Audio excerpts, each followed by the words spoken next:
Olá, tudo bem? Seja muito bem-vindo, seja muito bem-vinda. Você está no EP2 da Estácio, Unidade de Niterói, no nosso NPJ. Eu sou Rodolfo Bach, trazendo mais uma trilha na nossa prática trabalhista. A peça de hoje é o Inquérito Judicial para Apuração de Falta Grave. Apesar do nome, inquérito, trata-se de uma ação escrita, ou seja, competição inicial escrita, que configura um procedimento especial na qual eu vou ter que propor para que ocorra uma demissão por justa causa de empregado com estabilidade ou garantia provisória de emprego. E aí eu trago para você o seguinte: o inquérito para apuração de falta grave é a ação judicial que tem como objetivo a cessação do contrato de trabalho dos empregados titulares de certas modalidades de estabilidade. Nesses casos, quando ocorre a prática de falta grave, a dispensa por esse empregado exige o ajustamento da referida ação. É o que a gente chama de ação desconstitutiva ou constitutiva negativa, na qual deveria propor como empregador para que haja dispensa por justa causa desse empregado. Tá? Então é importante você ver que essa é uma ação desconstitutiva negativa, ou constitutiva negativa, para que possa haver a dispensa por justa causa de empregado dotado de certa estabilidade ou garantia provisória de emprego. É importante a gente colocar que não é qualquer hipótese de garantia provisória de emprego ou estabilidade que vai dar ensejo ao inquérito. Algumas hipóteses vão ensejar para o posterior do inquérito, outras não. Por exemplo, gestante, empregado acidentado. São alguns exemplos de estabilidade ou garantia provisória de emprego que não vão dar ensejo ao inquérito. Apesar de haver divergência na doutrina, acaba que nós conseguimos reunir as principais hipóteses que vão dar aso ao inquérito. Tá? E, em grande parte delas, os titulares e suplentes terão direito a essa estabilidade e, por consequência, um inquérito. Tá? Vai ter uma que eu vou te explicar que não vai ter essa estabilidade e, por consequência, não terá o inquérito. A primeira delas é o dirigente sindical, diretor de um sindicato, titulares e suplentes. Mínimo 3, máximo 7 titulares. Mínimo 3, máximo 7 suplentes.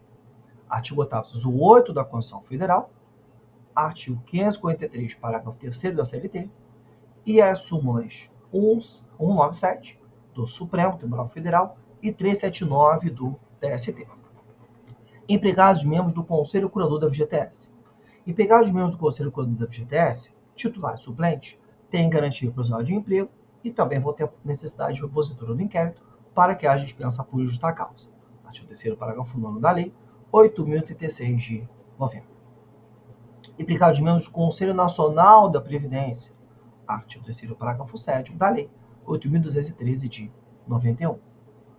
Empregados eleitos membros da Comissão de Conciliação Prévia, titular e suplente, artigo 625-B, parágrafo 1º da CLT. Empregados eleitos diretores de sociedade cooperativa. Aqui eu peço sua atenção. Esse empregado, eleito diretor de cooperativa, apenas o titular terá direito à estabilidade ou garantia provisória de emprego. O suplente não terá a garantia provisória de emprego e, por consequência, não terá a necessidade do inquérito para apuração de falta grave. Cuidado com isso, já foi até pegadinhas de prova lá no nosso exame de ordem. E temos ainda o estável decenal. O estável decenal, tá? Aqui eu só falarei nem em suplente, mas só o estável decenal também teria direito a ter o inquérito proposto para aplicar a dispensa por justa causa. Prazos funciona assim. Uma vez suspenso o empregado para apuração da falta grave, eu tenho prazo decadencial de 30 dias para propor o inquérito, conforme está no artigo 853 da CLT e nas súmulas 62 do TST e 403 do Supremo. No entanto, se temos um empregado que não foi suspenso previamente, eu não posso aguardar por todo sempre para que eu possa propor ação de inquérito, sob pena, tá, de eu ter a decadência. Então se entende, tá, que apesar de eu ter propor ação dentro do prazo, em teoria, do prazo prescricional de 5 anos, uma vez estando no contrato vigente, eu não poderia demorar muito tempo, uma vez que faltaria o requisito imediatidade, que é um princípio ligado à aplicação da dispensa por justa causa. Como aí coloca o professor Wagner Gil. Processamento. Essa é uma ação que vai ser proposta por escrito, não se admite reclamação verbal, ou seja, não se admite o inquérito por apuração de falta grave de maneira verbal. Proposta a ação de inquérito, o trabalhador será notificado pela via postal, nos termos do artigo 841 da CLT, sendo que entre o recebimento, notificação e a data da audiência, 5 dias úteis. Aberta a audiência, no caso, o juiz vai propor a conciliação. Se não for aceita, a parte poderá apresentar a contestação verbal ou retirar o sigilo de uma contestação já proposta por escrito pelo sistema PJE, e haverá instrução, com até 6 testemunhas para cada parte. Ao final, o que irá acontecer? Se houver reconhecida a estabilidade, caso tenha havido prévia suspensão, o que vai acontecer? Os salários vão ser devidos até a suspensão do empregado, pois enquanto não foi julgado o inquérito, o contrato estava suspenso. Por outro lado, se não houve suspensão, os salários vão ser devidos até a propositura do inquérito, lá nos termos do 855 da CLT. A ação, como nós já havíamos falado, é de natureza constitutiva ou desconstitutiva, ou seja, é uma ação que visa autorizar a dispensa por justa causa de empregado com certa estabilidade ou garantia provisória de emprego. E ela também tem caráter dúplice, porque uma vez reconhecida a inexistência de falta grave, o empregador vai estar obrigado a reintegrar aquele empregado e pagar-lhe os salários, especialmente no período que especialmente na hipótese, melhor dizendo, em que houve a suspensão. Como assim? Se eu suspendi o empregado para propor inquérito, o contrato está suspenso. Ficando reconhecido lá na sentença de que a falta grave é inválida, ou seja, não poderia ser aplicável, o período que era a suspensão se transmuda, se transforma em interrupção do contrato. Se transformando em interrupção do contrato, o que irá acontecer? Os salários e demais consectários, FGTS, férias, 13º, serão devidos. Tá? Por outro lado, se a falta grave for reconhecida e houve a prévia suspensão do empregado, o que irá acontecer? A falta grave reconhecida na sentença vai retroagir à data em que eu suspendi o empregado. E se eu não suspendi o empregado nessa hipótese, Rodolfo? Vai ser da data da sentença. Então, vai ser da data da sentença se eu não suspendi o empregado durante a apuração da falta grave. E a falta grave foi confirmada. Vai retroagir à data da propositura da ação, da suspensão contratual, melhor dizendo, se houver a prévia suspensão contratual. Efeito da sentença.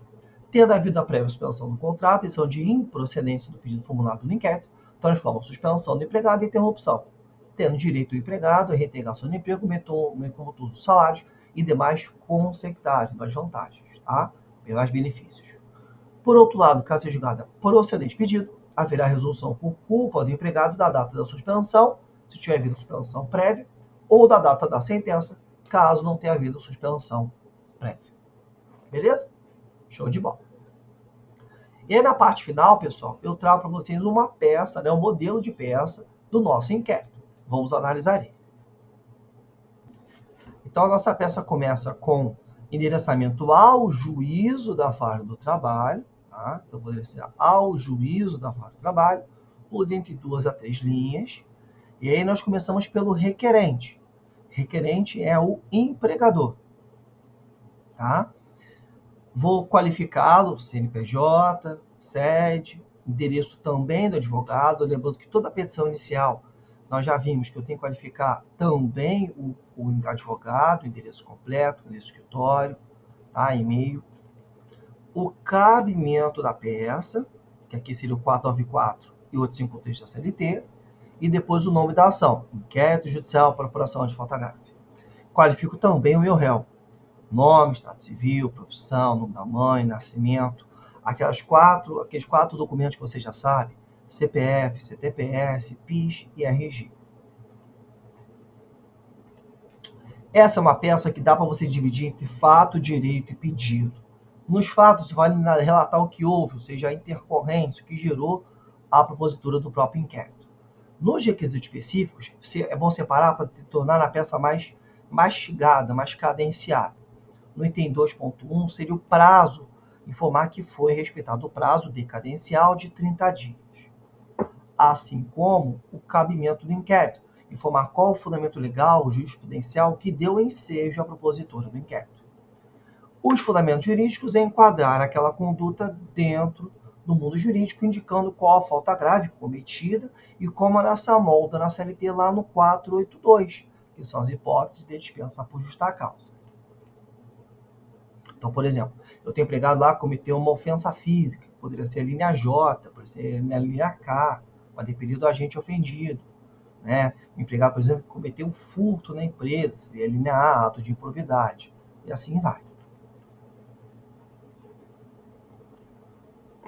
Ao final, os pedidos de requerimentos finais. O principal pedido vai ser a procedência do pedido, declarando por consequência a resolução contratual retroativamente à data da suspensão, se não houve suspensão, vai ser da data da sentença. B, a notificação do requerido para que ofereça resposta em audiência, se é designado. Consideração do requerido, pagamento de honorários advocatícios. Protestar por todos os meios de prova e direito admitidos, especificando testemunhal, documental, pericial, documento pessoal. Por derradeiro declarar que os documentos que acompanham a ação são autênticos e atribuir um valor à causa. Eu coloquei aqui nos termos que é mencionado no exame de ordem, seria nesse termos de deferimento, local e data XXX, advogado XXX, OAB XXX. Beleza, pessoal? Então tá bom. Com isso, nós fechamos mais essa trilha do nosso MPJ. Tá? Vimos hoje um inquérito judicial para apuração de falta grave ou inquérito para apuração de falta grave. Já desejando que você tenha, né, bons estudos e que nossa trilha possa contribuir para o seu estudo do nosso núcleo de prática. Beleza? Muito obrigado e até a próxima.